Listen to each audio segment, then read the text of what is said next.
Assalamualaikum warahmatullahi wabarakatuh.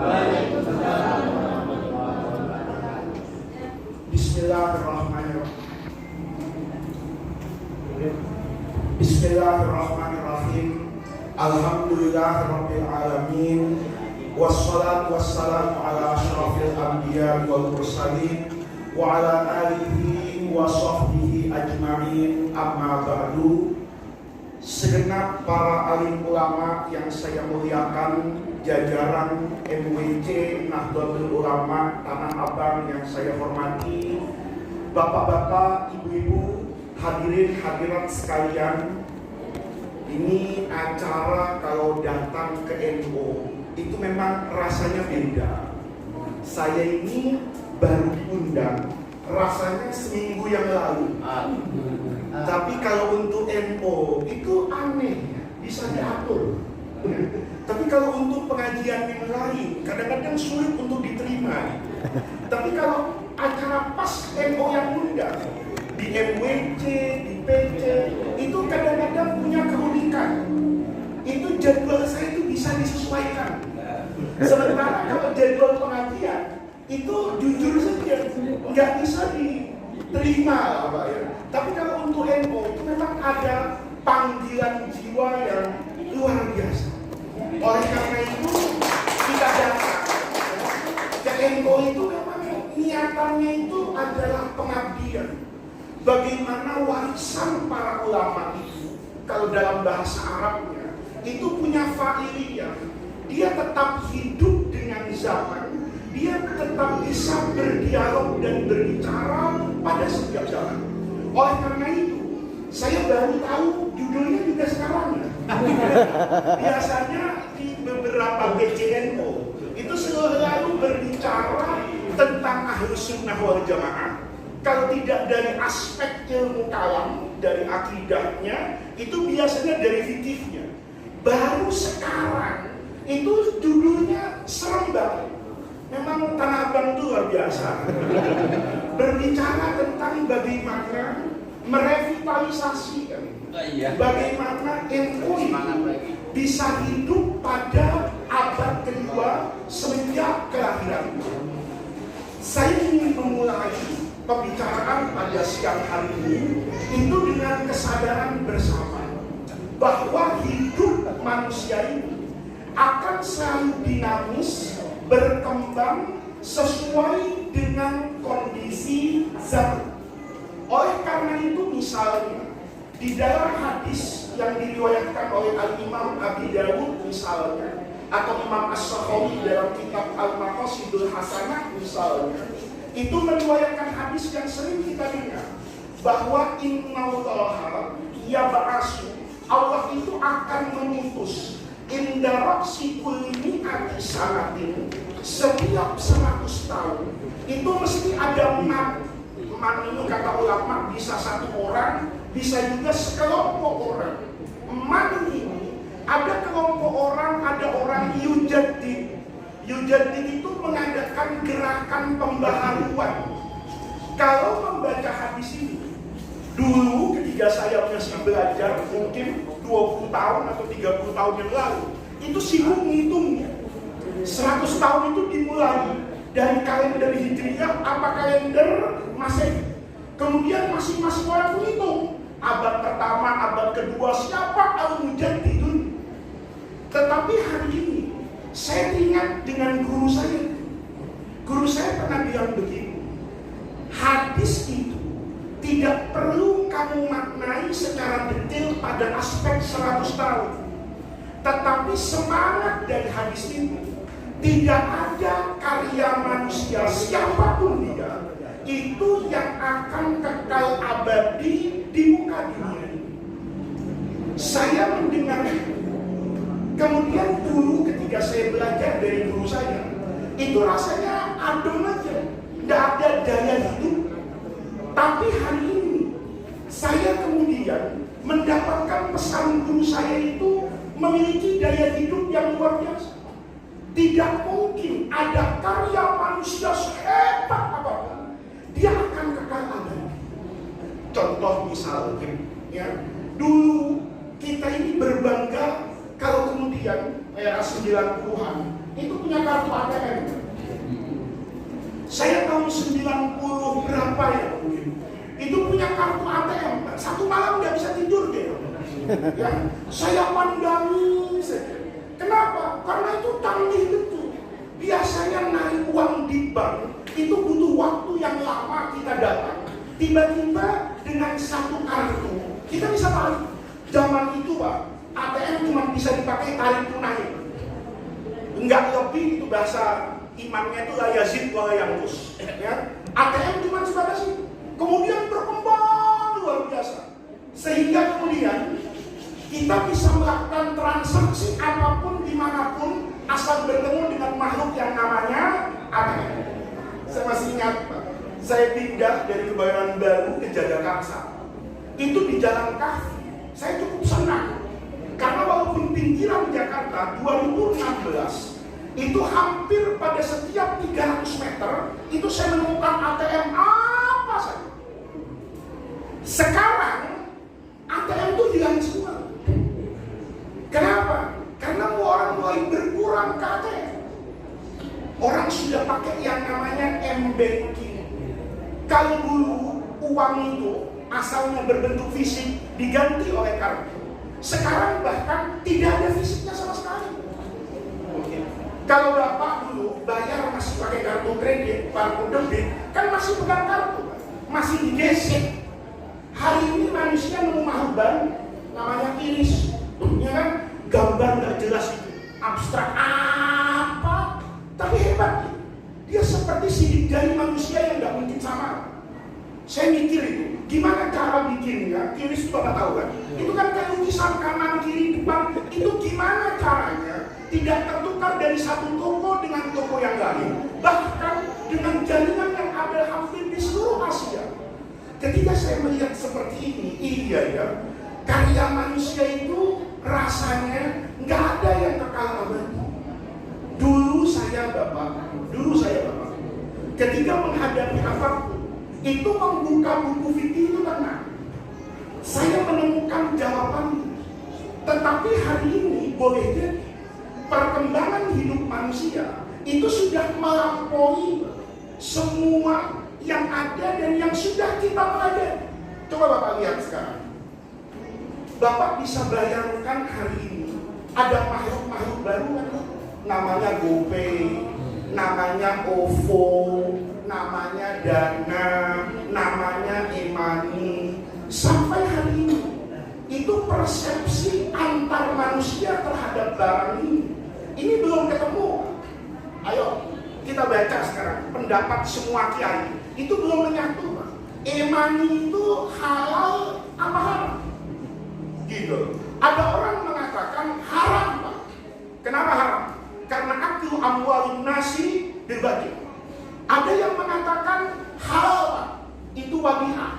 Oke, nanti bonusnya gimana? Kan? Kita kalau lihat kayak gitu, kita paham bahwa apa yang dulu kita pelajari itu hari ini boleh jadi sudah tidak bisa lagi menjawab tantangan zaman karena persepsinya yang berbeda. Orang sering misalnya ini ya, menyamakan antara e-money dengan ATM. Itu berbeda secara prinsip, secara paradigma. Kalau ATM, Bapak Ibu ke bank bukanya mesti pakai KTP. Ditanya NPWP, ini kalau bahasa Jawanya kesuwen, tidak praktis. Karena setiap ibu mau bertransaksi, maka ibu harus mengisi persyaratan administrasi. Panjang ceritanya. Sekarang orang ingin apa ini? Ingin simpel aja. Maka kata makhluk modern, kita bikin namanya e-money. E-money ini siapa ATM Bu? Tapi dompet abad 21. Kalau dulu kita punya uang 1 juta, uang 1 jutanya kita taruh di dalam dompet, ibu bawa ke Tanah Abang. Sekarang kata orang, 1 jutanya dompetnya itu virtual. Ibu kasih sama Alfamart, sama Indomart, maka nanti diisi kartunya. Maka kartu ini dompet, ya ibu. Oke? Sekarang kalau kartunya hilang, banknya harus tanggung jawab enggak? Ini nggak akan ketemu sampai hari kiamat kurang 2 hari. Kata lembaga perlindungan konsumen harus, karena itu bagian dari tanggung jawab. Kata banknya, kalau saya harus bertanggung jawab, saya tidak perlu bikin e-money, balik saja ke ATM lagi. Adanya e-money itu, saya mau jualan dompet, kan sama dengan ibu toh. Beli dompet di Bogor, diisi uang 1 juta, belanja di Tanah Abang, kecopetan. Masa dia tukang dompet harus tanggung jawab? Lihat Pak, itu namanya persepsi. Saya tidak sedang menjelaskan hukum fikih. Hukum fikihnya itu urusan fuqaha. Mau debat di Basul Masail, ya, sampai tidak selesai itu urusan Basul Masail. Tapi hari ini persepsinya menjadi apa ini? Berubah. Itu yang kita katakan kehidupan manusia itu terus berkembang. Dan tentu kalau kita tidak bisa menyikapi itu secara bijaksana, boleh jadi nanti kita tidak akan menjadi organisasi dan paham keislaman yang dianggap bisa memberi solusi kepada kemanusiaan dan keberagamaan pada saat yang sama. Ambil satu contoh, ibadah haji. Ibadah haji hari ini itu kita sepakati, itu satu-satunya ibadah dalam Islam yang kondisinya itu sudah berbeda dengan ketika di zaman, bukan cuma di zaman Nabi, bahkan di zaman guru-guru kita. Kalau sholat, nggak ada yang berubah. Sholatnya tetap nutup aurat, syarat rukunnya tetap sama. Tapi ibadah haji sekarang, kita pas bandrol seperti dulu, kayak Rasulullah, khudhu anni manasikakum, tragedi kemanusiaan. Tragedi kemanusiaan. Minanya segitu-segitu aja, Arafahnya segitu-segitu aja. Sementara Bapak sekarang untuk bisa haji itu nunggunya lama. Nih, Bapak bisa nunggu 30 tahun, 40 tahun. Dan orang untuk berangkat haji itu semangat. Pemerintah Saudinya punya kepentingan Pak. Ternyata ini saya bisa dapat duit banyak. Nggak usah pakai iklan, nggak usah pakai bonus ini apapun. Saya cuma jualan kertas lembar, nah itu namanya visa. Itu orang Indonesia akan berbondong-bondong. Apa kata Saudi? Kalau begitu, saya bangun saja infrastruktur. Kalau Indonesia kayak Pak Jokowi boleh bangun infrastruktur, kan saya juga boleh. Bapak lihat hari ini. Dulu saya pertama kali ke Makkah tahun 90, ngelihat jadwal itu jauh banget. Ngelihat maklah ke Masjidil Haram, naik taksi. Sekarang ujungnya Masjidil Haram itu ada di jadwal. Apa ini? Bapak nih kalau punya uang, sekarang umroh 5 tahun yang akan datang, Bapak umrohnya sah Pak, tapi mungkin tidak akan lihat Ka'bah tawafnya.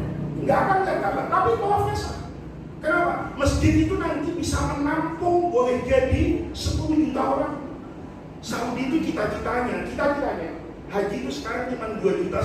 Cita-citanya itu 10 juta. Bapak lihat, nanti ada perdebatan panjang. Apa hukumnya bangun hotel di Mina? Bapak, sekarang 2,5 juta itu di Mina, sempitnya kayak begitu. Kenapa? Karena ada kemah. Kalau Saudi berpikir, gak apa-apa, saya invest saja dulu. Bangun aja satu Pak, kayak menara BNI itu, ya, kayak menara BNI, kayak hotel Shangri-La, ya, kasih 50 lantai, bikinnya nggak usah banyak-banyak Pak, 100 tower aja. Oke. Nanti itu kita akan melihat aspek manasiknya jadi beda. Nggak ngerasa lagi kalau sedang wukuf itu. Saya udah merasakan Pak kemarin. Saya diundang mewakili pengurus besar Nahdlatul Ulama dengan Pak Sandiaga. Tapi ini nggak ada urusan COVID ya. Nggak ada urusan COVID. Diundang beliau Menteri Ekonomi Kreatif dan Pariwisata. Saya berkali-kali itu datang di acara seminar haji yang dibuat oleh pemerintah Saudi dengan mengundang semua negara Muslim dengan jumlah jamaah haji yang paling besar. Judulnya Nahwa Fiqh Taisirin fil Haji. Itu Bapak, saya diajak kemarin itu. Karena boleh 2 orang, saya ajak adik saya. Dikasih contoh gambaran ketika wukuf di Arafah. Ya, ini tapi nanti jangan diviralkan di VN, Saudinya marah sama saya. Karena itu nggak boleh ada video, nggak boleh ada foto saya. Itu saya ketika wukuf di Arafah dan mabit di Mina. Itu saya nggak ngerasa ada di Mina dan nggak ngerasa ada di Arafah. Saya ngerasa ada di Hotel Santika Premier di Panis Ramburan. Kenapa? Kamarnya enak, ada kamar mandinya, ada air panasnya, karpetnya tebal. Itu saya tidak merasa sedang ada di mana itu. Mana sih kan? Saya ngetik sama adik saya itu, kita lagi haji loh. Karena dia apa? Tidur, buka internet, coba lihat. Nanti yang jadi masalah bukan cuma fikih, mungkin aspek tasawuf. Ini namanya kita sedang ingin melihat mampukah kita membaca apa ini zaman. Kalau nanti haji dan umroh tidak lagi dipahami sebagai sebatas wisata, sebatas ibadah, tapi juga sebatas apa ini? Wisata. Terjadi kan hari ini, Pak? Orang umroh dulu, nutup aurat, nanti setelah selesai umroh, dia berjalan-jalan ke tempat wisata yang baru di Arab Saudi, yang nanti tidak kalah modern dengan Dubai, dikasih bonus 3 hari. Maka jemaah umroh yang mudah-mudahan bukan muslimat dan fatayat NU itu bisa diubah. Kenapa? Karena dia nggak merasa di Saudi, Pak. Dia merasa di Amerika, Pak. Karena di luar seperti itu. Nah, ini nanti kan menjawabnya harus ada ini suriah-suriah NU. Nah, apa hukumnya nanti? Ini haknya gampang. Sama dengan ziarah Nabi Sallallahu terus ke Bali, Pak. Ya, tawassul dulu bagus banget. Tahu-tahu kita mau majelisnya dipakai utang. Itu bukan tawassulnya ini. Kenapa? Lihatnya gitu kan, Pak. Itu nanti akan menjawab beberapa. Hidup itu yang sering saya katakan. Kalau kita tidak bisa menjawab ini dengan sempurna, maka nanti boleh jadi kita dianggap orang yang tidak sesuai dengan semangat zaman. Saya coba, ini belum ceramah ya. Saya sedang membuka bapak-bapak betapa zaman ini berubah. Dulu saya orang yang berkeyakinan bahwa haji tamattu dan haji itu yang dipotong di tanah suci. Kenapa? Karena jemaah haji sakit. Bapak bayangkan, kalau nanti jemaah haji itu sampai 5 juta, kalau sampai 5 juta, maka orang Indonesia saja itu akan ada 1 juta yang naik haji. 1 juta orang Indonesia yakin hajinya sekarang tamattu semua. Gak ada yang mau ifrat. Kenapa? Dulu mau ifrat itu kan tidak punya uang kan untuk bayar kambing, atau berat untuk puasa sanatatin fil haji, wasanatin idza wajatum tilka asyaratun kamilah. Hari ini semua orang pasti hajinya tamattu. Oke. Maka potong kambing. Nih, potong dam. Bapak pikir, ini gak usah dari semua dunia, Indonesia saja. Kalau orang Indonesia yang motong dam di Mekah itu ada 1 juta orang, pertanyaannya yang paling mendasar, kambingnya ada nggak? Iya, Bapak kan biasa bayar dam haji itu ke Bank Rajihi. Akadnya apa? Ini saya baca fikirnya dulu nih, belum masalahnya. Akadnya apa?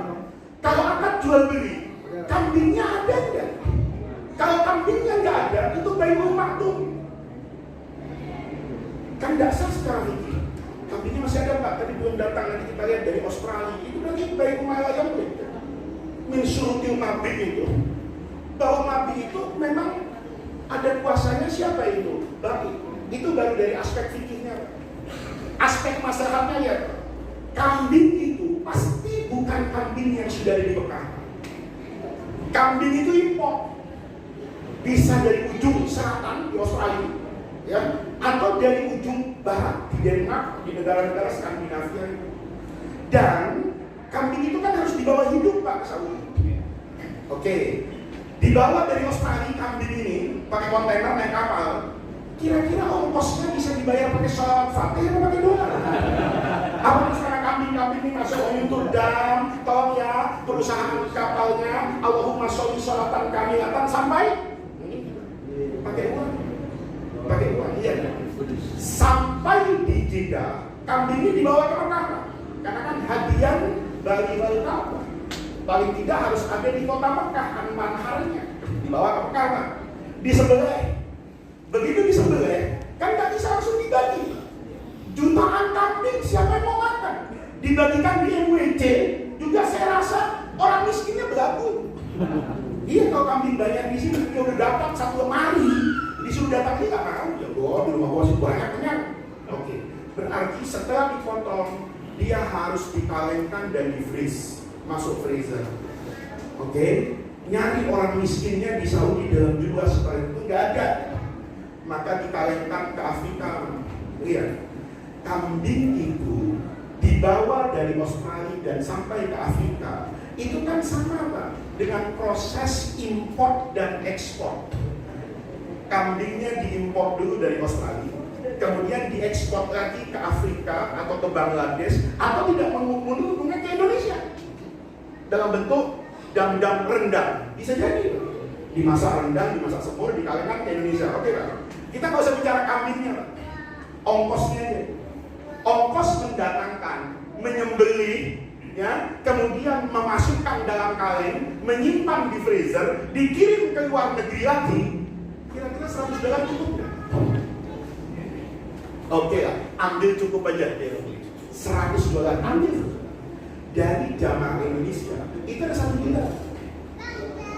Maka ada uang $100 juta hanya dipakai untuk memenuhi ketentuan ibadah haji yang mengharuskan haji tamattu itu dipotong dan dibagikan di tanah apa ini? $100 juta. Itu kalau tiba-tiba dikasih ke MWCNO, kira-kira MWCNO Tanah Abang bisa bangun apa? Oh, ini kalau perlu Blok A Tanah Abang itu kita risak aja. Jangan jadi pasar, saya mau bangun pusat pesantren punya MWC Tanah Abang. Kenapa? Dapat $100 juta setahun Pak. Tahun depan $100 juta lagi. Itu baru dari 1 juta orang. Kalau dari 5 juta orang, maka ada 500 juta orang yang itu hanya untuk, bukan kambingnya Pak. Kambingnya masih beli lagi, harga kambingnya itu cuma ongkosnya. Yang kayak seperti ini dulu, saya nggak mau denger, nggak mau ngomong, nggak bisa. Ulama mana yang berfatwa dam itu boleh dipotong di Tanah Abang dan dibagikan di Tanah Abang? Saya juga bilang begitu. Kalaupun saya nanti berfatwa seperti itu, saya tetap potongin Saudi. Saya nggak berani mempraktekkan itu. Tetapi sebagai sesuatu yang dikatakan pendapat yang mengandung maslahat, kan boleh untuk kita sampaikan. Yang kayak ini kan namanya kita sedang menghadapi zaman yang berbeda. Bapak lihat, saya yakin 50% yang hadir pasti punya aplikasi Gojek di handphone. Yakin saya. Dan pasti pernah menggunakan GoPay. Dan pasti 50% itu tidak pernah bertanya halal apa haram. Oh, ini teknologi modern kok. Ini jadi kebutuhan. Sekarang Bapak Grab, ya, Grab misalkan Maxim, ya, Gojek, di mana yang ada? Saya kemarin ke Singapura, iya sama. Belanjanya kayak gitu, di Malaysia kayak gitu, ya, di banyak negara ya kayak gitu. Terus kita ujung-ujung mengatakan haram. Kalau santri yang diajarin samikna wa atau, tapi generasi Z samikna wa begini, ini gak bener agama. Masa kemudahan teknologi kok dihukumi sebagai apa ini? Berarti kan ada tantangan untuk mengkaji ulang aturan ini. Bapak bisa bayangin tradisi yang ada dalam marketplace itu aneh. Kita kalau beli sate pakai GoFood itu lebih mahal daripada saya datang langsung ke tukang sate. Bener kan? Tapi buat ibu-ibu menyenangkan ini. Kalau akhir bulan bisa pakai makhluk namanya pay later. Yang penting satenya dulu datang. Bayarnya urusan belakang. Kan ada pay later. Kalau COD masih mending Pak halal. Mau bayar es. Pay later ini kan dicicil Pak. Makan sate dicicil 12 bulan. Iya kan? Lah Bapak enak. Saya yakin semua kita pernah menggunakan ini. Tapi sampai hari ini Pak, selalu orang itu bicaranya riba. Tidak pernah mengimplementasikan itu. Boleh jadi pada macam-macam jual beli yang bisa jadi itu menjadi makhluk fikih yang terhormat. Misalnya dalam adab Imam Syafi'i ada bayyinah, ada tawarruk, ada berbagai macam. Nah ini kan dikaji di pesantren kurang. Gitu. Nah ini yang seharusnya kita mulai berpikir gimana nanti saya dan saya kritik orang NU itu Pak kalau berfatwa ini namanya supaya NU itu berjaya di abad kedua itu mesti nunggu ada takbirnya. Kalau nunggu ada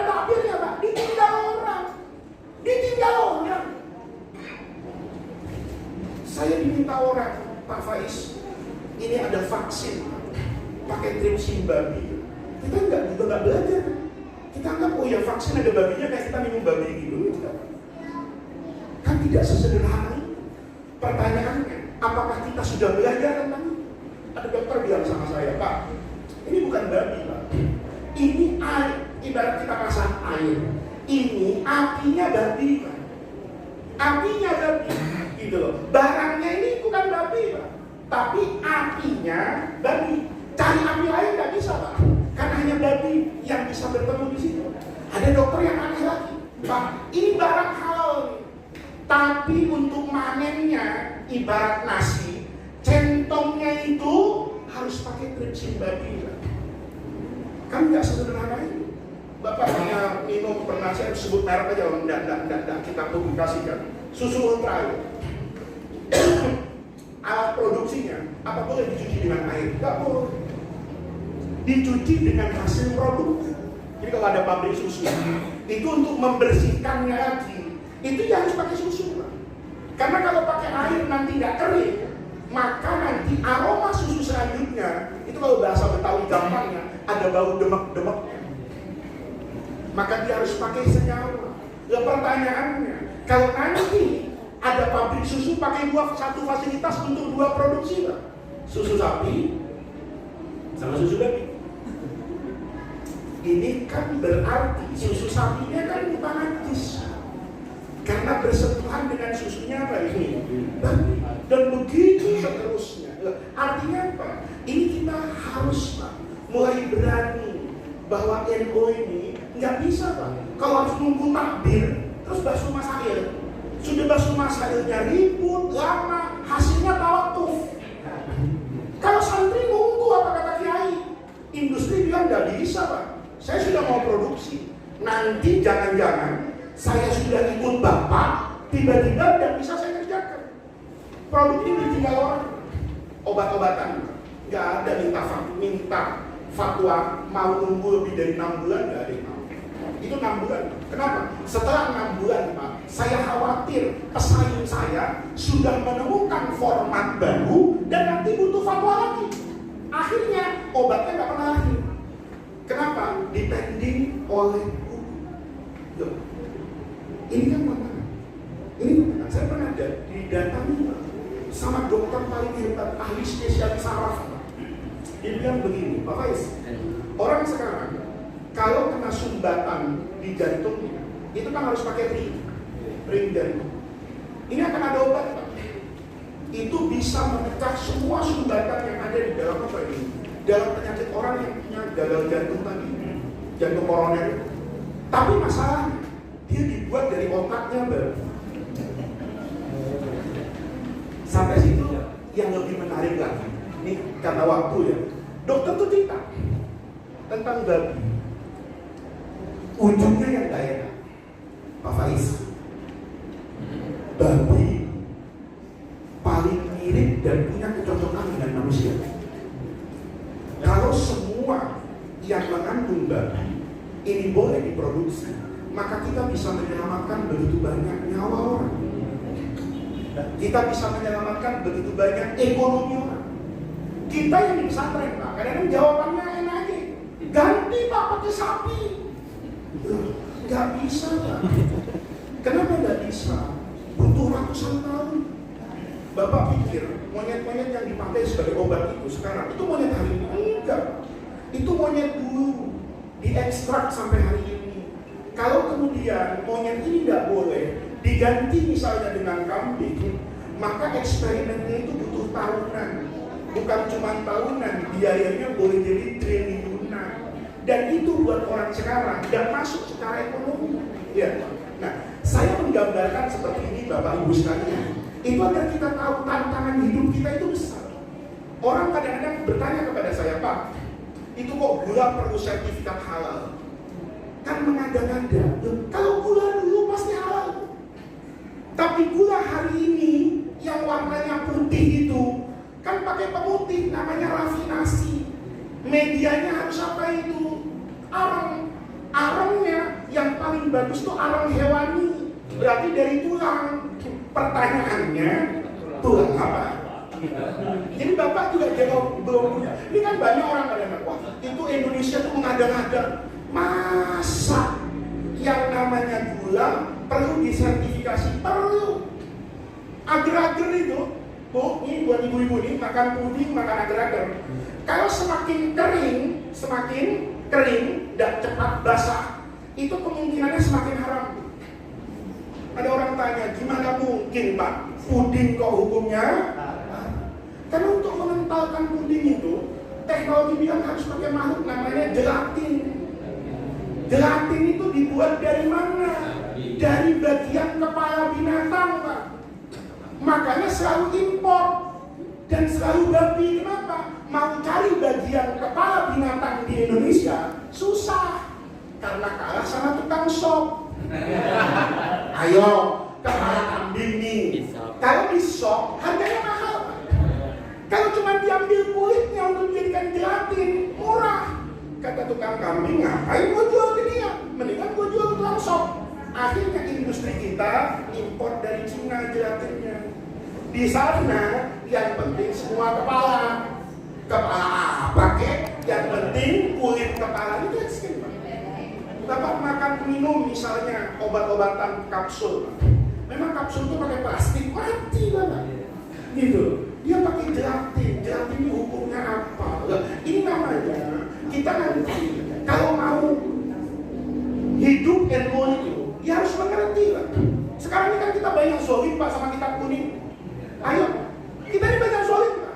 Saya pernah panggil guru di pesantren saya Pak. Saya marahin. Kamu ngajarnya ini kan menzolimi fikih. Kenapa? Contohnya, dia ngajar Bulughul Maram. Gitu. Hadisnya itu dalam babul bayi itu, la tabi malaisa indah. Kata Nabi, jangan menjual sesuatu yang bukan milik. Dia nulis di papan tulis, saluhu al-amsiyah. Ya, baikul mana yang baikul tohir fil hawa, baikul ma'i, baikul samati fil ma'. Pertanyaannya, contoh itu ada nggak dalam kenyataan hidup? Nggak ada. Apa berarti saya di Tanah Abang, Muhammad Faiz menjual segala jenis unggas? Ustaz Gorib datang, Gus, saya beli ayamnya, tangkap sendiri. Jai Romli bilang, Gus saya beli ikannya, tangkap sendiri di sungai. Kata beliau, lu mau datang apa ngajak berantem? Kita sering kan ngasih contoh di kitab kuning itu, yang dalam kenyataan tuh nggak ada. Makanya kita ini berdosa sama kitab kuning, sehingga kitab kuning itu dianggap tidak bisa menjawab zaman. Kenapa begitu? Bukan kitab kuningnya Pak, kitanya. Kitab kuning itu hebat Pak. Di masa lalu kitab kuning Hazanatul Islam itu mampu Pak membuat umat Islam untuk kakinya satu ada di Afghanistan, kaki yang satunya ada di Spanyol. Itu karena kitab kuning. Sayangnya kitab kuning itu masih pemikiran orang-orang itu.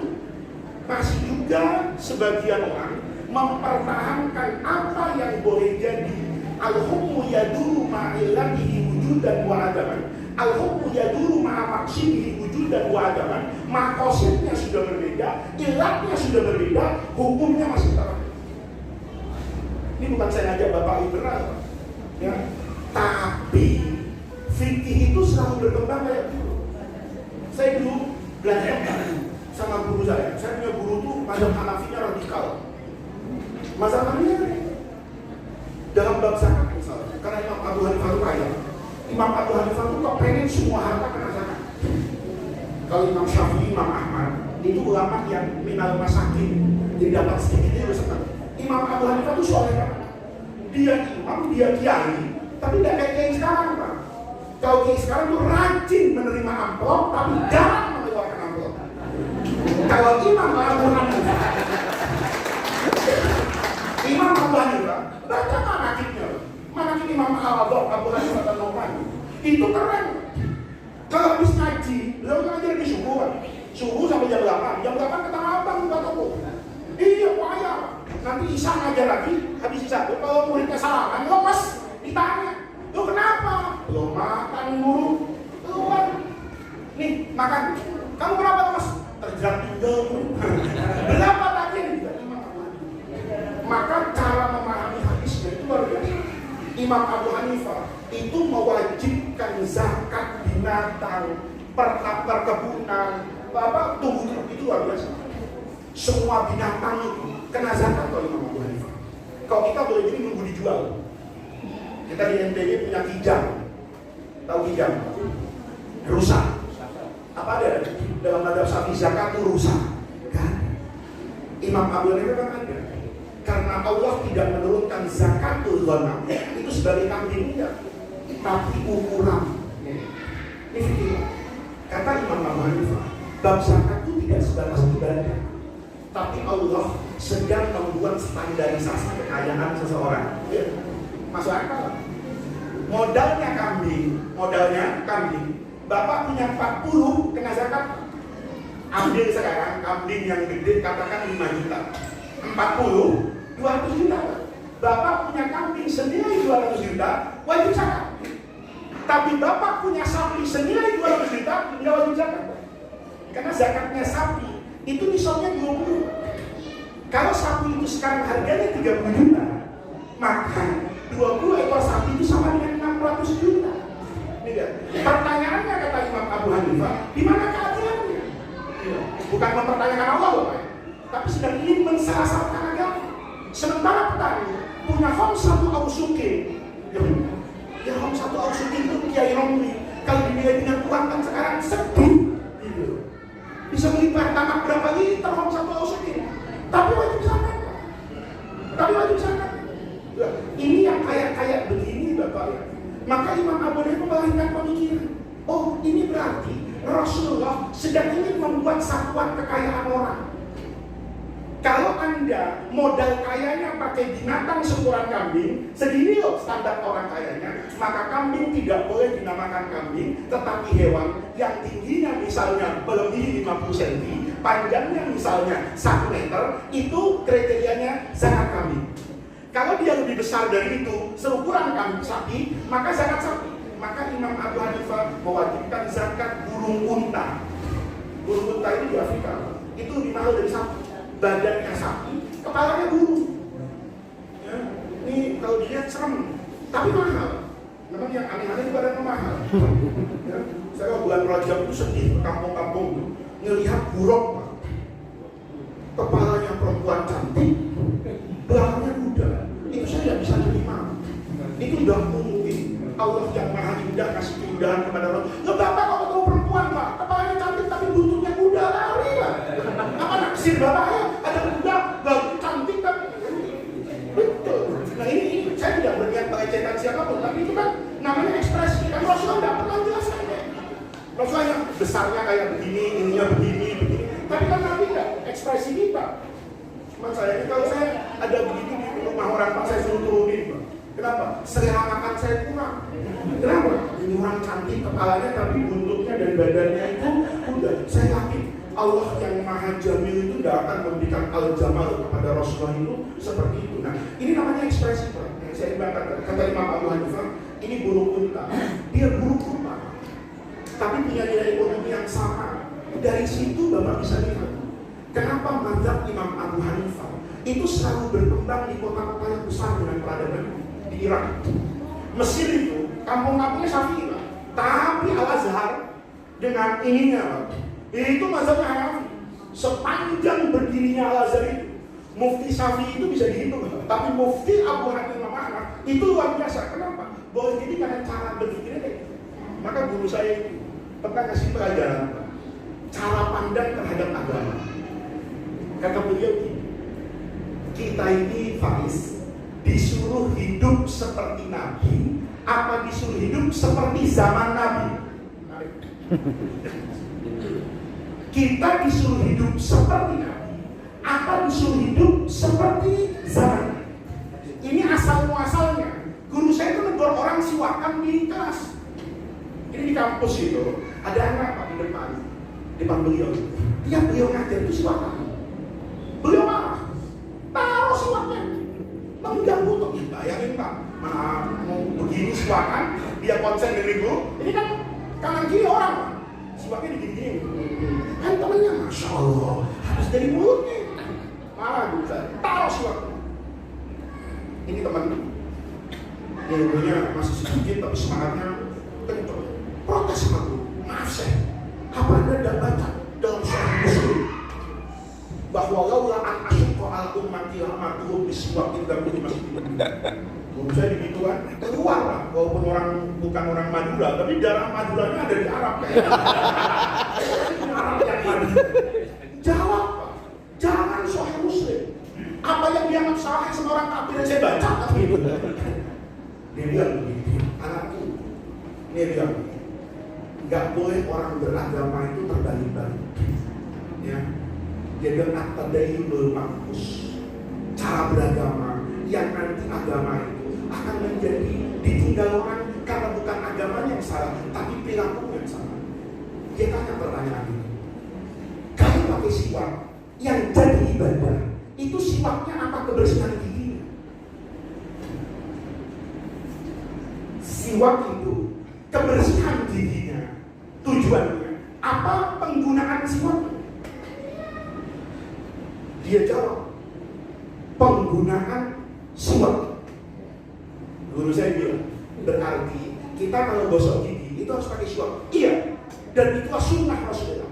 Langsung guru saya bilang, kamu bisa umroh nggak? Umroh, naik muntah. Jangan naik bis, pakai pesawat, naik muntah.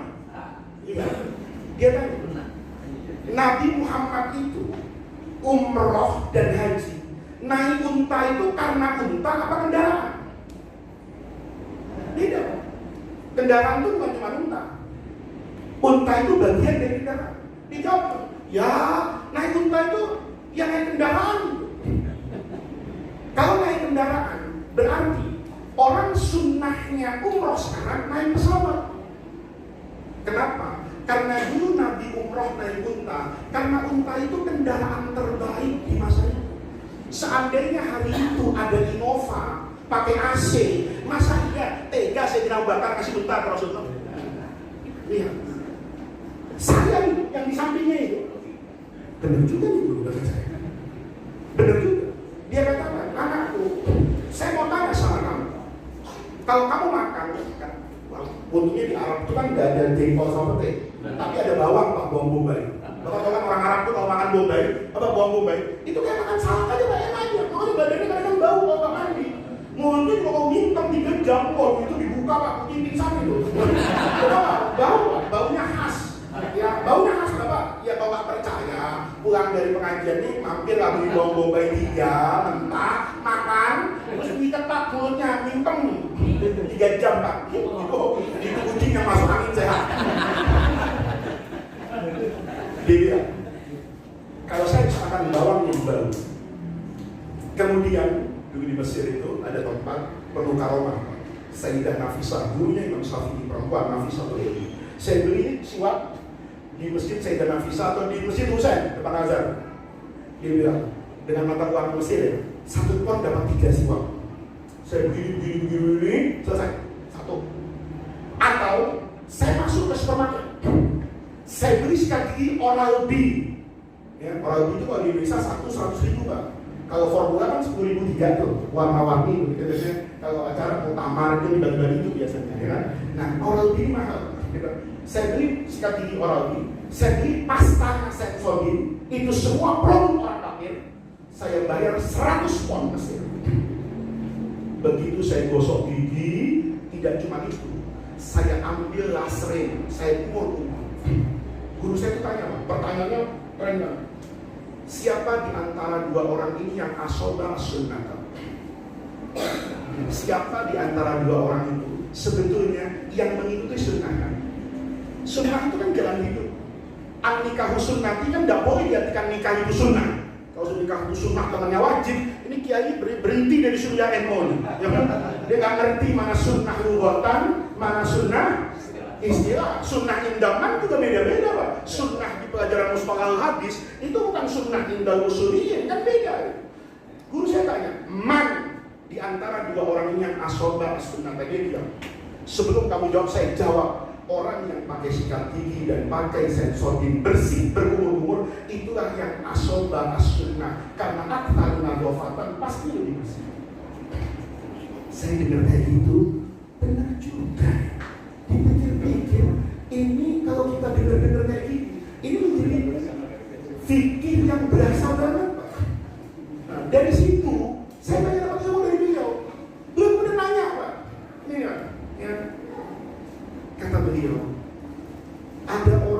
kerjanya di pasar jadi kulit. Tapi mungkin ganteng. Jadi ibu-ibu tuh kalau minta bawain barang 100.000 nggak diambil bagiannya. Lama-lama orang ini tabungannya di bank 100 juta sampai besok, sampai haul. Datang sama Kiai, Kiai, saya punya tabungan di bank 100 juta, wajib zakat? Wajib. Kalau sudah sampai besok, dalam mazhab yang paling paling longgar saja. Kenapa Imam Syafi'i kan enggak 96 gram? Imam Abu Hanifah itu kan pengen cepat kena zakat, jadi 85 gram 96 aja kan apa? Orang tadi difatwakan oleh Kiai, kamu wajib bayar zakat senilai 2,5% dari 100 juta. Oke Pak. Outfitnya Hotman Paris itu lebih dari 100 juta. Oke. Dia bikin jas, dia bikin baju, ditaruh di lemarinya, satu jas, satu seteling atas bawah, 100 juta. Baru satu, dia punya 30 setel, supaya setiap hari ganti, berarti 3 miliar. Pertanyaannya, wajib zakat? Kita mungkin dulu rasanya riskan untuk menjawab ini, tapi generasi milenial ini tidak akan pernah diam. Dia ingin tahu di mana rasa keadilan. Kalau ibu-ibu misalnya nih nyimpang, kan ibu-ibu tuh unik. Bapak, saya mohon maaf, ya ini saya tidak sedang berbicara tentang NU secara organisasi, tapi basis NU itu adalah manhaj, adalah hidup Pak, tidak keluar dari akidah fikih. Kalau kita tidak bisa memegang itu di Indonesia, hilang. Maka pertanyaan milenial itu sekarang kan selalu seperti itu. Nah, bagaimana kita sekarang ini mampu menjawab seperti itu? Ibu-ibu contohnya dulu baca semua fatwa dari semua mazhab, mesti la zakata fi khulliyin. Selama itu perhiasan dipakai perempuan, balagho ma balagho, berapapun tidak bisa. Berhadapan dengan tukang bajai tadi yang punya tabungan setahun 100 juta, ada sosialita. Ya, dari jepitan jilbabnya sampai kalungnya sampai ini, saya nilai satu set 500 juta. Oke? Dia nggak punya banyak-banyak sih. Dia bilang, Pak Faiz, saya punya 365 set. Supaya setiap hari saya berganti. Aib kalau dalam seminggu saya pakai baju yang sama. Itu orang kaya itu Pak, ada yang ngatur bajunya. Bajunya ditanggalin Pak, dipakai tanggal sekian, dipakai tanggal sekian, dipakai tanggal sekian. Lah saya baru tahu itu setelah saya isi pengajian di TV Pak. Baju saya ditanggalin Pak. Jadi kalau saya pakai baju kayak gini, dia foto. Pak Faiz tanggal sekian pakai baju ini loh. Baju ini tidak boleh Bapak pakai lagi kecuali 6 bulan yang akan datang. Loh kenapa? Ya Bapak kalau pakai baju itu terus berarti Bapak seolah-olah merendahkan kami. Amplopnya nggak cukup untuk beli baju. Jadi setiap tampil saya beli baju. Harusnya begitu Pak. Oke, dia punya outfit kayak gitu. Ibu-ibu ditaruh itu bisa jadi 10 sampai 20 miliar. Terus orang tadi bilang, Pak Faiz, saya punya perhiasan nilainya 20 miliar. Wajib zakat nggak? Oh, udah wajib. Perempuan kan dipakai kan, perhiasan kan. Bapak fatwa kayak gini Pak, hari ini di medsos ditinggal. Karena terasa jauh Pak, ada disparitas antara kebenaran yang harus mereka terima dengan rasa keadilan yang berkembang di tengah masyarakat. Nah yang kayak gini nih, saya ngomong kayak gini, ini saya kunci masuk, bisa nggak NU kemudian menjawab tantangan zaman seperti ini dengan cara yang sesuai dengan semangat zaman. Saya pernah diundang orang suruh hitung zakat. Saya ngaji zakat tuh hafal. Tapi begitu baca laporan keuangan modern, saya nggak berani. Bapak tahu, orang itu sering bilang, kalau saya zakat ya uang saja. Saya pengembang Pak, punya klaster perumahan di seluruh Indonesia ini. Saya punya rumah yang belum laku, nggak banyak sih Pak, 1000 rumah. Satu rumah 2 miliar harganya. Ada pengembang yang menghitung itu sebagai urut tijarah, nggak ada. Makanya zakat pengembang kadang-kadang dengan zakat orang kaya kan kampung, bedanya tipis. Kenapa? Karena kita yang belajar agama itu tidak pernah mau belajar ilmu akuntansi modern, sehingga kita ketika menghitung zakat itu ditipu sama pengusaha. Kenapa? Mereka pakai laporan keuangan, ada namanya aktiva, ada namanya pasiva. Kita tidak pernah tahu poin aktivanya apa, poin pasiva itu apa. Loh Bapak, kalau kita baca, kenapa pengusaha itu selalu zakatnya itu kecil? Karena kita nggak bisa menetapkan mana yang masuk objek zakat, mana yang boleh dikeluarkan dari objek zakat. Bapak lihat tentang sang nilai. Di setiap laporan tahun ini, itu pasti ada nanti poinnya, Pak. Namanya nilai kerugian aset tidak bergerak sekian persen.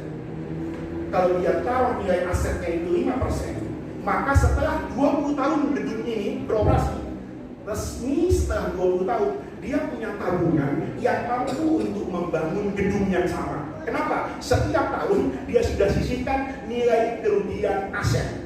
Kerugian aset ini artinya saya harus menyisihkan 5%. 5% kali 20 ketemu 100 Pak. Setelah 20 tahun dia bisa. Itu kenapa orang kaya modern tambah kaya? Kenapa kita nggak pernah kaya? Karena kita nggak punya laporan keuangan. Ayo tokonya bapak-bapak tuh. Bapak buka toko tuh. Kenapa bangkrut? Karena begitu Ustadz datang, toples keluar satu. Temannya datang, Kiai Romli minta rokok. Terus rokok enaknya nih aja lah, nggak ada hitungan. Akhirnya kadang-kadang tuh perasaan barang habis, tapi ini nggak ada. Kenapa? Karena nggak pakai ilmu akuntansi modern. Bapak baca sekarang laporan itu, dia orang kaya yang benar. Itu selalu bilang sama saya, Pak Faris, tolong saya Pak. Kenapa? Saya merasa jangan saya nggak ada yang salah. Kenapa? Saya ini kaya Pak. Ini orang kaya soleh Pak. Ngaku kalau kaya. Saya ini kaya Pak. Terus, tapi saya udah ke beberapa ulama. Kok zakat saya cuma segini ya Pak Faris? Saya rasa dapatnya lebih dari ini. Kalau orang kaya 100 juta, dapat kena zakatnya 2,5 juta. Kok saya yang sekian triliun, zakatnya cuma sekian? Itu nggak match Pak. Ada yang salah. Saya tanya, udah dihitung? Sudah Pak. Begitu kita belajar, nah ini Pak. Saya itu tidak pernah merasa bahwa ilmu itu udah finish Pak. Saya tamat dari pesantren. Saya kursus Pak. Ilmu akuntansi. Saya datangi teman-teman yang dulu di SD, ternyata sudah jadi akuntan. Saya panggil, ajarin saya dong. Dia bodoh banget saya. Tapi saya belajar. Kita ini kekurangannya. Sudah merasa suriah PBNU, seolah bisa menjawab semuanya. Padahal ngaji hitam yang manro'ain tahu. Itu, siapa orang yang tiap apa aja dikomentari. Apa aja dijawab. Orang bilang, Pak Faris, saya dulu tetap pakai ini masker. Ada itu wali santri saya itu yang WhatsApp saya Pak. Pak, kok Bapak pakai masker itu? Kan kita takut tawakal kepada jangan COVID itu. Saya bilang, saya pakai masker itu karena saya mendengar dari orang yang tidak pernah saya ragukan integritasnya kepada Allah. Dia ini dokter ahli pandemi. Dia bukan muslim, iya, tapi dia di sana di negerinya itu dianggap orang yang baik, tidak pernah merugikan masyarakat. Saya belajar dari orang kafir yang tidak saya pahami agamanya apa, dia mungkin ateis, tapi dia punya integritas terhadap ilmunya. Saya bawa pulang. Saya tanya sama teman saya, dokter yang puasa Senin Kemisnya lebih banyak dari saya, yang sholat tahajudnya pasti lebih banyak dari saya. Saya kalau udah bulan Maulid, lupa tahajud Pak. Udah lemas sampai rumah. Ya kan, ceramah pagi, ceramah sore, malam 2 panggung, waduh, sampai rumah tinggal geletak.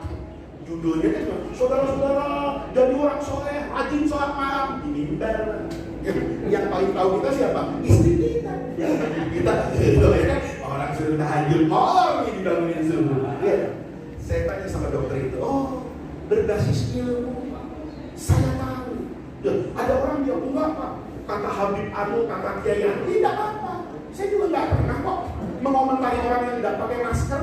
Tapi saya pakai masker itu belajar dari ilmu kesehatan masyarakat tentang pandemi. Sehingga ketika saya bicara saya itu bisa diukur Pak, dengan sesuatu yang memang ukurannya jelas. Itu harus gitu. Saya bicara ekonomi misalnya, nggak pernah Pak. Saya langsung bilang riba itu haram, kata Quran begini. Saya bilang, Islam itu adalah agama yang selalu sesuai dengan kemanusiaan. Maka Allah, ini generasi milenial kalau dikasih tahu gini Pak, nurut Pak. Tapi kalau ya ayyuhalladzina amanu taqullaha wa dharu ma baqiya minar riba, itu masih mikir nih Pak.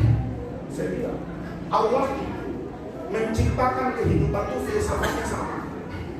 Apa filosofi hidup? Anda kalau mau hidup, perintah agama bergerak. Tandanya hidup, pergerakan. Tanpa ada pergerakan, tidak ada kehidupan. Ayo. Saya kalau diundang kayak gini, kayak ngomong, sehat saya. Sehat pulang tuh badan ringan. Tapi kalau dari habis subuh tidur sampai maghrib, begitu maghrib disuruh ngajar. Aneh Pak. Lemes. Karena otak juga jadi bodoh dada. Nah, bodoh kenapa? Saya bodoh dada. Karena parkir kelamaan. Tapi kalau saya bergerak kayak gini, Masya Allah, pulang berasa sehat, di kepala kayak banyak ilmu, padahal harus kita keluarin. Kenapa? Karena kehidupan itu tandanya bergerak. Boleh ada awan yang tebal, tidak ada angin, tidak ada hujan. Kenapa? Ya Allah kan bikin kehidupan. Kalau mau turun hujan ke Allah itu, ada panggil angin dulu. Ngapain? Yu'alifu bainam. Awan itu ditumpuk-tumpuk untuk menjadi awan cumulonimbus yang ujungnya sampai pada atmosfer yang tugasnya wassama idatir raj'i, mengembalikan apa yang ada dari bumi. Itu semua yang ada dari bumi kembalikan. Aerosol naik ke atmosfer nomor sekian, balik. Sinyal kita nih, untung dibalikin Pak sama langit. Coba enggak kena anak Israel. Terus wasal kita, kata Israel, kok masuk ke handphone gua? Tentang kiamat, kan gitu kan? Untungnya nggak sampai ke sana. Wassama idati dikatakan, tandanya bergerak. Awannya bergerak, ininya bergerak. Coba mau modifikasi cuaca itu, berapa kali gagal di Jakarta? Kenapa? Kurang angin, kurang awan. Tandanya hidup itu bergerak. Tanpa bergerak nggak ada kehidupan. Bapak jatuh cinta sama perempuan, dalam hati ini komunikasinya batin, nggak jadi istri Pak. Diambil orang. Begitu diambil orang, ya Allah. Nah, ya Bapak nggak mengungkapkan, nggak ada pergerakan. Bener kan? Sama. Kenapa Allah haramkan riba? Saya bawa Quran. Karena riba itu tidak akan pernah menggerakkan ekonomi. Dia mematikan ekonomi. Kenapa dia mematikan ekonomi? Islam itu, kalau kita cerita nih di teman-teman Kementerian Keuangan, kenapa ada zakat? Zakat itu bukan sosial Pak. Kalau dari Kementerian Keuangan, zakat itu adalah kontrol Allah agar ekonomi itu bergerak. Bergeraknya gimana? Kenapa orang yang yaknisuna dhahaba wal fiddata, yaknis al-dhahab wal fiddah, kalau bahasa dulu, duitnya ditaruh di bawah kasur kan? Itu kata agama fabasyirhum bi adzabin alim. Satu. Kenapa wajib zakat? Kaila takuna dulatan bainal adniya, supaya duit itu enggak muter di tangan orang lain. Berarti zakat itu dalam teori ekonomi itu namanya cost of fund. Kalau Bapak punya uang, uangnya nggak diapa-apain nih, tapi ditaruh di bumi Allah kan, maka Allah minta ongkos Pak. Setahun 2,5% ongkosnya, 2,5 juta. Ibu punya 100 juta, 2,5 juta, berarti tahun depan tinggal 97,5. 97,5, jangan diapa-apain nih. 2 tahun yang akan datang, kena lagi 2,5%. Lama-lama nggak jadi muzaki, mustahil. Iya kan? Maka supaya ibu duitnya tak berkembang, disuruh apa? Gerak. Kalau 100 juta ibu bikin walter, nanti dari modal 100 juta akhir tahun kan ada keuntungan. Maka bayar zakatnya itu sebetulnya dari keuntungan. Pokok modalnya nggak akan kepakai selama usahanya benar dan menguntungkan. Itu kan teori Pak. Maka kan begitu saya bilang, kenapa Islam mengharamkan riba? Karena dia mematikan ekonomi. Di mana dia matikan ekonominya? Saya bilang, pakai bunga Pak. Kalau bunga ditetapkan 10%, Kiai Romli datang sama saya, Gus, kita usaha yuk. Saya bilang, usaha apa? Ceritanya, dagang. Pertanyaan pertama pasti saya tanya, berapa untungnya? Dia jawab, sekian. Modal 1 miliar, sekian. Nah, jadi saya taruh 1 miliar, cuma dapat 20 juta. Entah, 10%. 1 miliar 100 juta. Akhirnya apa? Semua orang yang mau berusaha itu dipaksa agar keuntungannya di atas 10%. Kalau di bawah 10%, semua orang taruh di bank. Lihat, kalau kejadian seperti itu mati bangkrut. Kalau Islam bisa kita sampaikan seperti ini melewati jam kiamat dan ulama, itu NU kelihatan dia selalu mampu menjawab tantangannya baik zaman. Dan itu kenapa Fathul Mu'in, Fathul Qorib itu hebat, ya karena mereka menjawab tantangan itu. Sekarang kita masih pakai itu Pak. Itu Fathul Qorib, Fathul Mu'in, saya yakin Pak, 90%-nya itu masih terus mengilhami dan menjadi sumber kehidupan kita. Tapi 10%-nya itu nggak ada di Fathul Qorib, di Fathul Mu'in. NU sekarang harus bicara dong fikih kecantikan sih buat ibu-ibu. Bu, ibu coba periksa rumah sakit Bu. Aneh di rumah sakit ini. Dokter kandungan di Indonesia itu lebih banyak laki-laki. Tapi dokter penyakit kulit itu lebih banyak. Enak ya. Anehnya, yang banyak sakit kulit itu orang laki, tapi dokternya perempuan. Sementara yang hamil semuanya ibu-ibu. Tapi di rumah sakit, apa di rumah sakit yang hebat-hebat itu, dokter yang bergerak SPOG itu hampir 65%. Fikirnya gimana? Artinya apa? Ibu ada kesempatan anak-anak kita nanti menambahkan bab 1 di dalam Fathul Qorib, namanya fikih kecantikan. Hari ini pemerintah DKI mengeluh dengan polusi yang luar biasa. Padahal agama itu mengajarkan luar biasa. Hanya saja kadang-kadang konteksnya itu. Saya pernah ke Cina, satu mobil, teman saya ini agamanya kacau semua. Ya, saya muslim satu orang, yang satu ini Yahudi, yang satu ini Kristen tapi nggak pernah ke gereja, gitu loh, Kristen KTP. Yang satu ini dia selalu mengatakan bebas Tuhan. Wah, Tuhan yang kamu bagus saya ikut. Tuhan kamu agak nggak bagus saya cari Tuhan lain dulu. Nanti kalau jalan Pak di Cina, ke Jini, saya panik. Karena matahari itu mau terbenam, saya mau sholat duha saat. Saya berhenti dulu. Ada apa? Saya harus sholat. Dia bilang, kenapa kamu sholat? Oh, sholat itu yang agama, saya jelasin. Itu aspek yang paling menentukan dalam agama saya. Oh gitu, karena saya jawab itu mereka ngalah. Ya, ini Faiz mau mengerjakan ritual yang paling hebat dari agama. Berhenti mereka. Tanya, di mana Faiz? Ini di mana aja lah, yang penting ada keran air, saya bilang. Dia kaget gitu, kan di highway Cina itu banyak keran air. Saya berhenti wudhu kan. Ya, saya ambil sarung tipis itu, saya jadikan sajadah, kiblatnya kan sudah ditunjukkan sama Abu Bakar Samsul. Ya, oh, sholat ya. Begitu selesai sholat, ya. Teman saya ini di mobil nanya tentang sholat. Saya jelasin, dia pertanyaan mendasar. Faiz, itu kan ibadah paling penting. Iya, kok dilakukan tepi jalan? Dia bayangin kalau agenda penting, itu sarana prasarannya harus keren. Kita mau ketemu orang penting, kan bajunya beda. Kok saya sesederhana itu gitu? Saya jawab tuh gak sengaja gitu. Saya bilang, oh iya, ini keistimewaan dalam agama saya. Anda kalau mau ibadah, kan harus di rumah ibadah. Maka gak ada gereja di pom bensin, Pak. Tapi kita ada musola di pom bensin. Di kereta api itu gak ada gereja, Pak. Tapi kereta api sekarang ada musola. Saya jawab, saya bilang sama teman saya, itu karena Islam itu dalam pandangan saya itu punya keistimewaan yang disampaikan oleh Nabi. Apa? Kata Nabi Uti itu komisan. Saya dikasih 5 perkara. Yang 5 perkara ini tidak pernah Allah berikan kepada Nabi sebelum saya. Ya kan diantaranya air itu menjadi ma'an tohurun, tohirun, mutohirun. Dulu air sebelum Islam hanya tohir, tapi tidak mutohir. Yang terakhir waju ilat liyal ardu masajid. Dijadikan al-ardu, tanah, bukan masjid Pak, tempat sujud. Kalau masjid bahaya ini sama Islam radikal, tanah kosong dibangun di masjid. Wajib dan al-ardu masajid ada. Semua tanah di bumi boleh untuk sujud. Sampai situ aja. Sampai di hotel, besok seminar, 3 hari saya ketemu lagi sama dia. Singapura. Dia tarik pundak saya, sini. Saya 3 hari tidak sudi. Kenapa? mikirin omongan kamu. Saya yang mana? Saya malah mestinya nggak bisa tidur, makan serba takut haram. Kok kamu kan boleh semua? Saya udah berapa lama nggak minum kopi susu, kopinya halal, kremernya kan saya takut. Kacau nih hidup di Cina kata saya.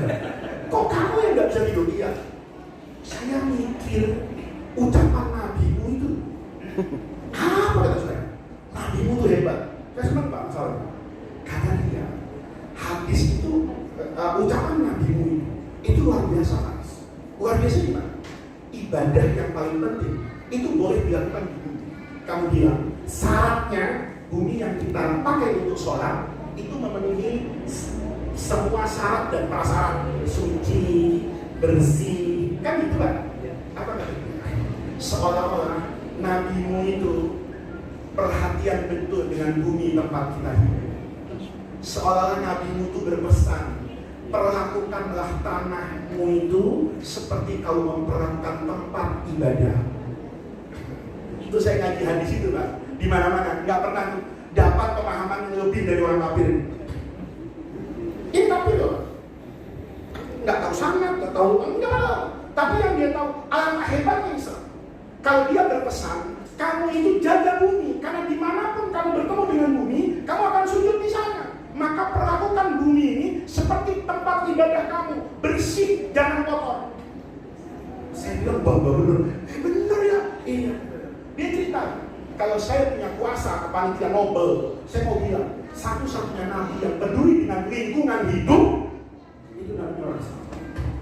Saya sudah baca semua agama. Tidak ada pesan-pesan kemanusiaan dari semua utusan Tuhan yang memiliki pesan kemanusiaan lebih dalam daripada Nabi. Bangga banget saya. Dipeluk. Tapi mohon maaf, kamu pernah ke Singapura, saya pernah ke Jakarta. Dia tanya, kalau di Singapura, banyakkan mana sampah sama tukang sampahnya? Saya jawab, banyakkan tukang sampahnya, sampahnya gak ada. Kalau di Indonesia, langsung diam saya. Apa artinya? Orang ini ingin secara tegas menasihati saya. Agamamu itu sebetulnya agama yang luhur, tapi yang kacau itu penganutnya. Agamanya luhur, penganutnya yang salah. Ya, ini ke depan ini bagaimana pengajian kita, bagaimana ormas NU itu bisa menjawab. Bukan saja itu, Bapak bisa bayangin kalau zakat terpenuhi, kemudian semua laundry itu NU Bang. Kalau mau bikin bisnis nih, PCNO, MWC ini, bikin Pak, bikin aja isu mencuci di laundry tidak suci. Biasanya heboh. Nanti didatangin itu Pak, ketua LBM, lembaga bakso Masaki. Bakso Masaki bikin konsep. Konsepnya gimana? Buka dulu mesin cuci itu. Airnya kayak apa? Teori dry clean itu baju yang nggak boleh dicuci pakai apa itu? Air, tapi pakai komposisi udara dengan udara yang sama seperti menjernihkan air kotor di pejompongan itu bisa mencucikan. Begitu bakso Masaki selesai, panggil LPM, Lembaga Perekonomian NU. Ini loh, kaidah laundry suci. Paham supervisinya? Kerjasama dengan laundry hebat. Laundry Anda bersertifikat laundry alaman haji ahli sunnah wal jamaah an-nahdiyah. Cuma ngadain acara kayak gini nggak butuh proposal Pak. Kenapa? Panggil itu LPM. Anda mensupervisi 1000 laundry. Satu laundry dimintain 100.000 Pak. Nggak ada. Saya tahu berapa penghasilan tukang laundry. 100.000 kali 100 Pak. Ada 100 juta itu masuk NU. Tapi selama ini siapa yang mengerjakan? Harus berani Pak. Orang sekarang ramah dengan hewan. Kita fikirnya masih haram jual beli kucing Pak. Orang sekarang kucing itu Pak. Dari duit Pak. Saya dulu suka sama kucing. Kucing kampung saya mandiin. Saya mandiin, saya pinjam berdagangan di toko. Sekarang Pak, Masya Allah, kakak saya itu duitnya banyak, jualan kucing. Ada kucing hari ini 30 juta. Saya orang saya ini belinya berapa? 2 juta. rawat, saya ini, macam-macam.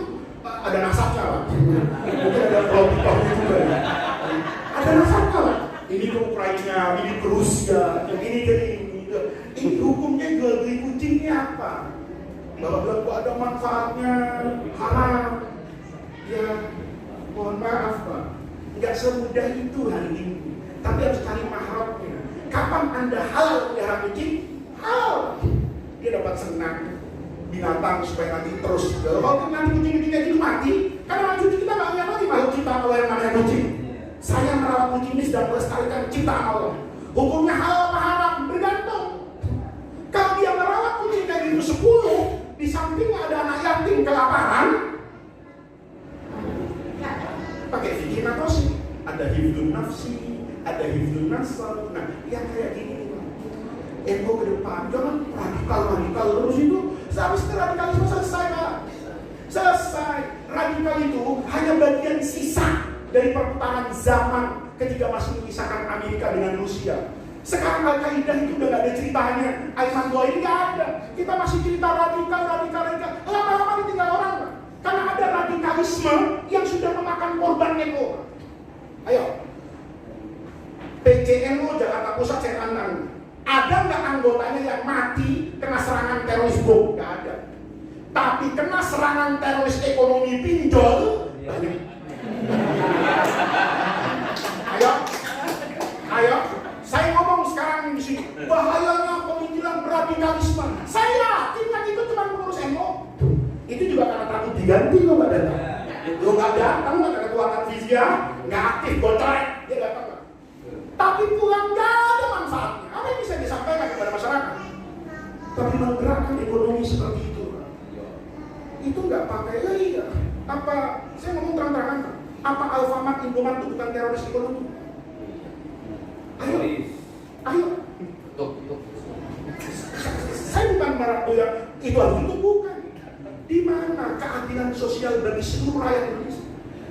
Ayo, NU itu tegas, Pak. Saya dengan pemerintah yang benar, saya puji kok Pak Jokowi.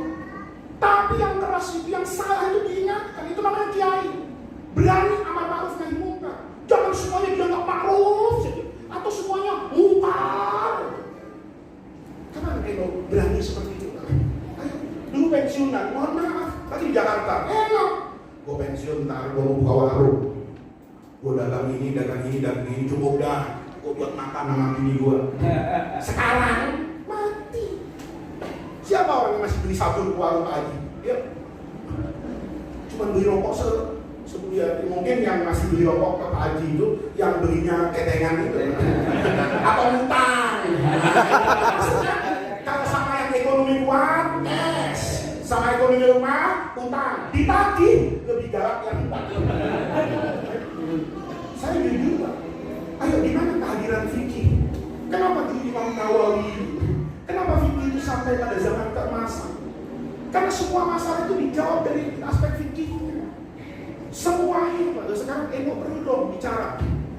Alhamdulillah, PB sudah bicara itu perampasan tanah yang ada di mana di Lapang.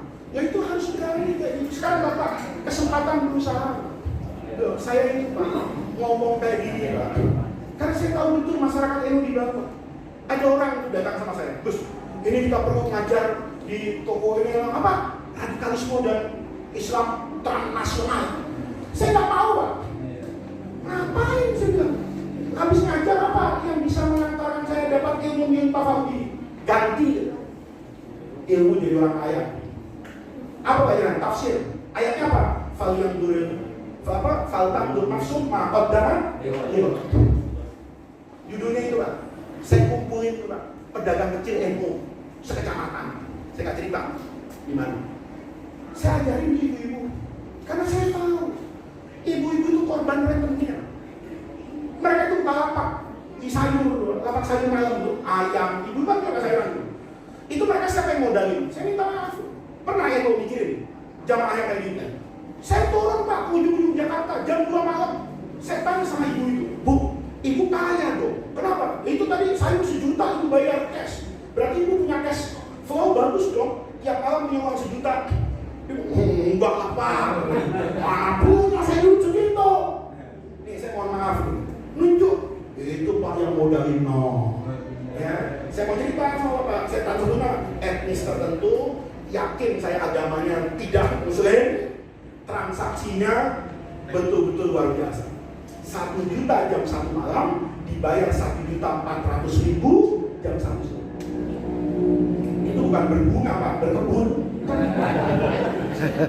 Bapak pinjam sama bank nggak segitu lah.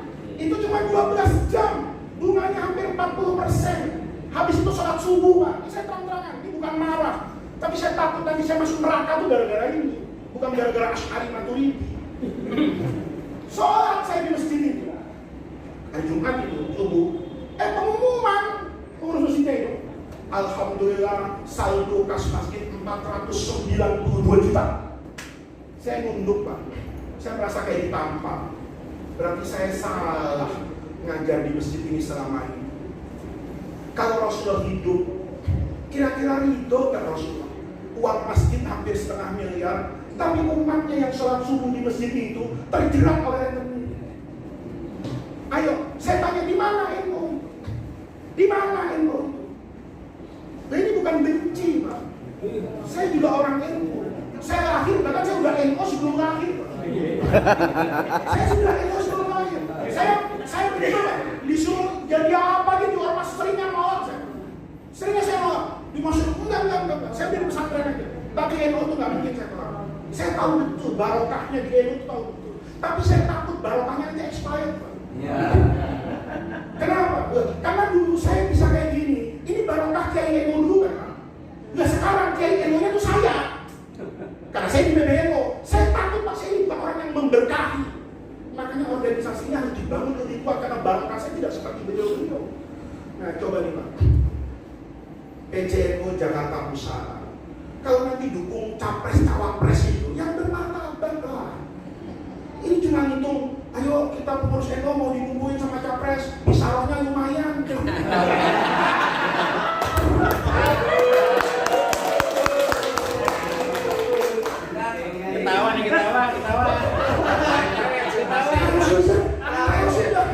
Iya, Bisaro itu ya Indah Husnaya ini lah. Tapi jangan Bisaro itu lumayan, terus dukung ini tanpa ada ego-nya kemana? Ayo, saya mau tanya sama bapak-bapak, saya ini orang pesantren Pak. Saya itu orang yang cinta betul sama pesantren. Saya lahir dari saya bisa begini itu jasa pesantren. Negerinya ada undang-undang pesantren Pak. Pertanyaannya, nasib pesantren berubah nggak setelah ada undang-undang ini? Kalau cuma kampanye begitu, semua orang bisa. Kalau cuma bikin undang-undang, semua orang bisa. Implementasinya, peraturan pemerintahnya, itu turun apa enggak? Budayanya, coba Pak, jangan semua yang ada bagus itu kita terima. Kalau itu menghancurkan.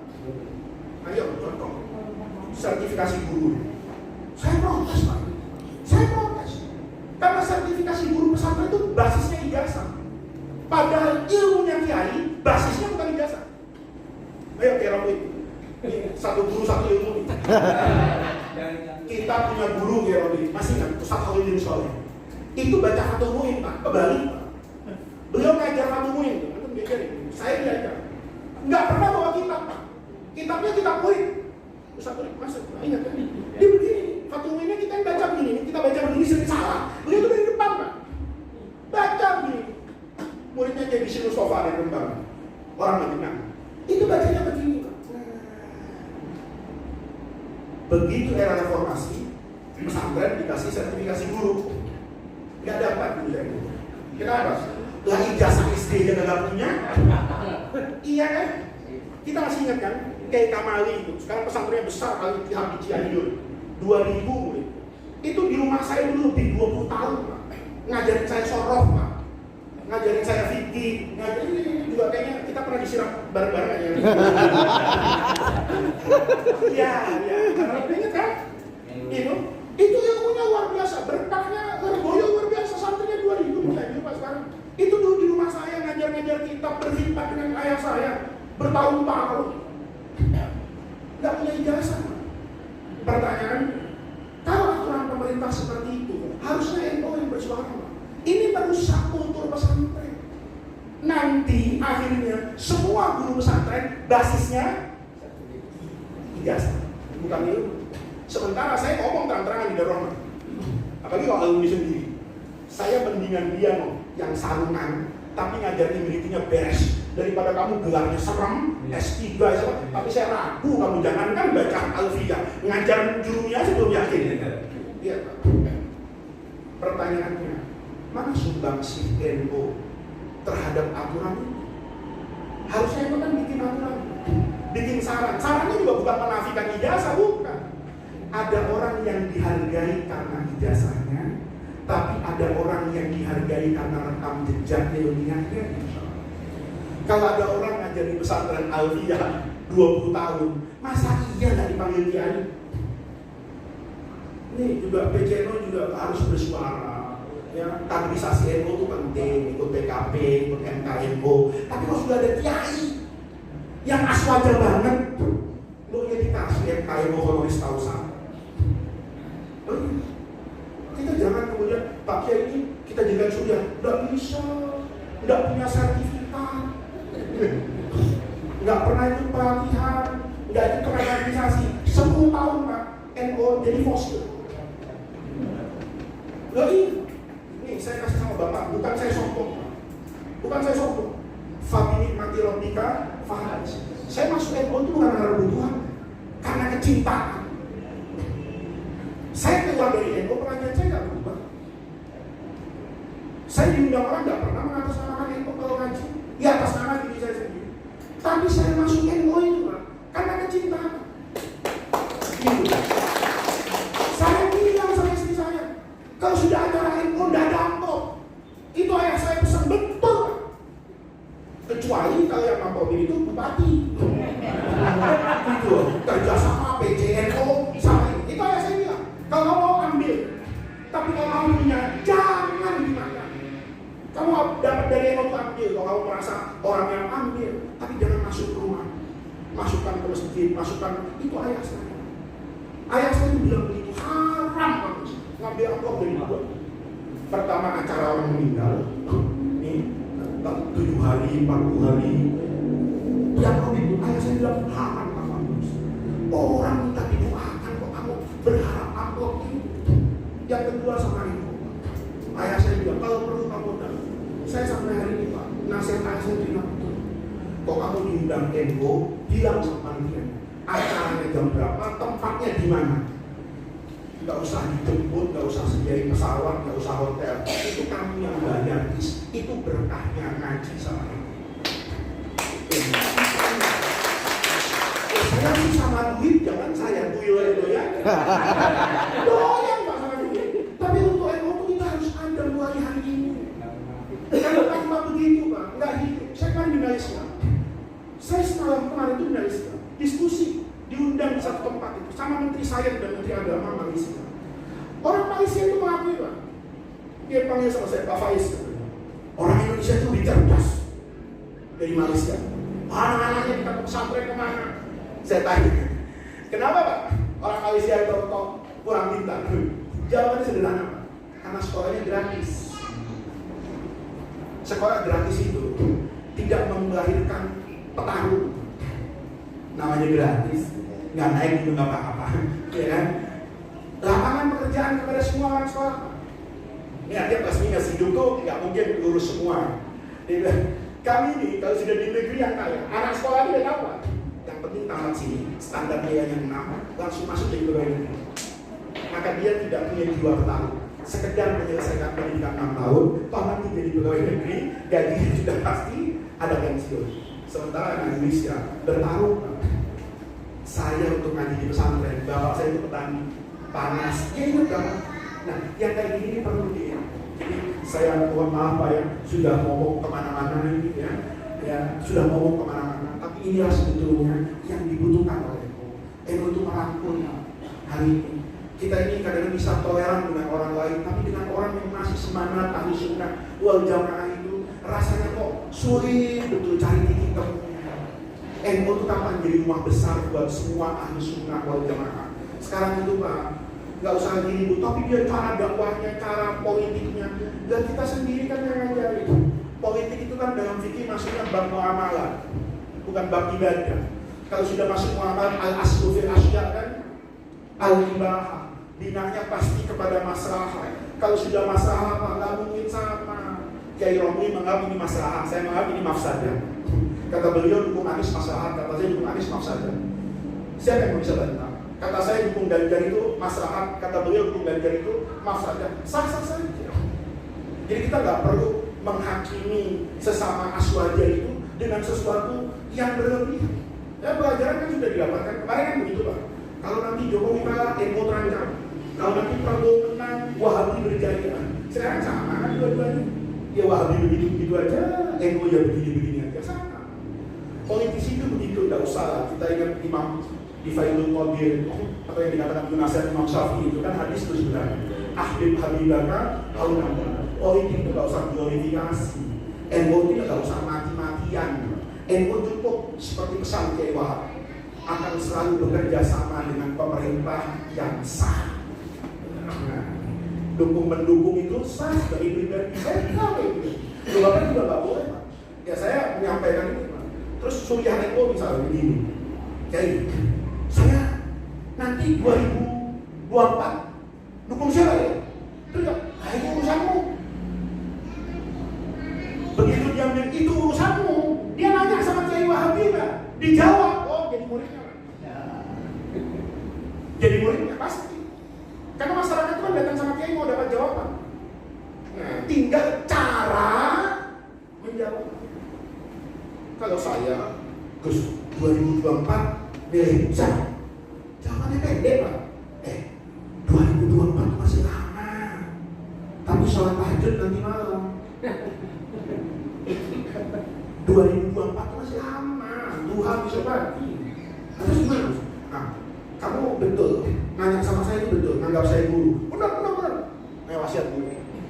Nanti malam sholatnya, besok pagi sholatnya, ngomong sama Allah, ya Allah jadikan pemimpin Indonesia pemimpin yang bisa membahagiakan kami lahir dan batin. Jangan sebut nama. Kalau sebut nama, kalau nggak sebut nama namanya doa. Kalau disebut nama, namanya tim sukses bagian doa. Kan tim sukses itu tugasnya banyak Pak. Ada yang bagi uang, ada yang bagi kaos, ada yang data, ada yang survei. Itu kan tim sukses Pak. Jangan-jangan ini tim sukses bagian doa. Kita jujur ya. Kita ini yang terakhir lah Pak, yang terakhir. Kayak orang bagian doa. Ini yang terakhir. Kita perlu ranah-ranah yang biasanya saya itu diajari dari kecil itu sama ayah saya itu qawaid fikih. Ayah saya dari Kiai Wahab. Kata ayah saya, dulu zaman Kiai Wahab Surya, tidak lama masuk rumah saya. Kenapa? Karena Kiai Wahab itu matang qawaid fikihnya. Gitu loh. Masuk nggak? Dukung kabinet ini apa enggak? Jawabannya sederhana aja. Idza ta'arudum mafsadatani. Ini boleh enggak? Darul mafasid muqaddam. Nah, ini boleh enggak jadi calon innamal a'malu binniyat. Kok dia ngomong begitu padahal kan kita begini, maqasidul lafzi ala niyatil lafzi. Basisnya apa? Nah, sekarang mungkin Pak, basis yang lebih aman itu tasawuf kan. Lebih adem. Orang itu kan ngaji hikam semua. Mestinya kan ngerti bedanya doa dengan minta. Doa itu kan tidak pernah tidak dijawab sama Allah. Tapi yang tidak dijawab itu kan permintaan kita. Kita kan doanya nggak pernah nggak dijawab. Rabbana atina fid dunya hasanah pasti dijawab sama Allah. Yang nggak dijawab itu tafsir hasanah oleh kita. Kan gitu. Kita ke masjid 20 tahun jalan kaki. Ada orang baru ke masjid 5 hari, tahu besok beli Yamaha NMAX. Doa Rabbana atina fid dunya hasanah. Lagi hasanah apa lagi? Hasanah itu ya minimal Honda PCX. Begitu nggak dapat Honda PCX, nambet sama Allah. Kalau nggak jawab doa, sejatinya kan Allah jawab semua doa kita. Tapi dengan apa yang pantas kata Allah buat kami. Saya ini kan kelihatan bagus karena jadi ustaz. Coba saya jadi gubernur atau jadi presiden. Mungkin saya lebih brengsek dari yang berkuasa ini. Jadi saya nggak korupsi, apa yang mau saya korupsi? Paling saya minta ya kayaknya gue bawa ya bukan lagi. Iya kan, kongsi lah, ngaji di PCNO, ya Robi pisangnya buat saya, paling segitu doang. Nggak mungkin, kenapa? Ya ada cuma pisang. Iya kan? Tapi kalau proyek, Masya Allah, yang mau bawa ini ya, ini 10 miliar loh. Jadi kayak gitu. Jadi kita ayo bangun ego itu kembali pada hitoh. Setiap pekerjaan itu kita dalam visi itu selalu ada asyurut wal arkan. Ada syurut, ada alkan, ada makosin. Yang nanti untuk menjadi ego itu ada syurutnya, ada arkannya. Pesantren itu beda dengan sekolah. Ada syurutul manhaj, ada arkanul manhaj. Supaya kita nanti bedanya rektor, kepala sekolah dengan kiai. Itu kan harus kita bangun ya. Seperti ini ya sebetulnya yang bisa saya sampaikan kepada teman-teman di PCNO. Saya mohon maaf ya, kalau berbicara kemana-mana di luar konteks ini sebetulnya hari ini adalah hari saya beristirahat ya. Tapi karena teman saya ini, Kiai Murid ini WhatsApp saya langsung hadir dan ada nama beliau ini. Saya diancam dengan 2 karomah tanah abang.